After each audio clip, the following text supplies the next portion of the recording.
Hello sa lahat. So, first, I describe ang experience sa online bahay ni Kuya as self-motivating. So, bakit self-motivating? Kasi nga, there are things na hindi ko ginagawa, but of course, I am motivated to do it kasi nga, para maging successful and makomplete ko yung task.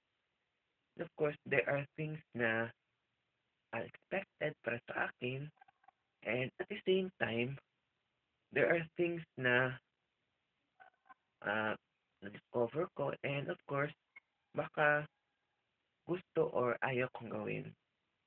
Second is indescribable. Bakit indescribable? Because hindi mo alam kung kaya mo, hindi mo alam kung magagawa mo, hindi mo alam kung ma-accomplish mo yung task. That's why hindi siya ma-describe.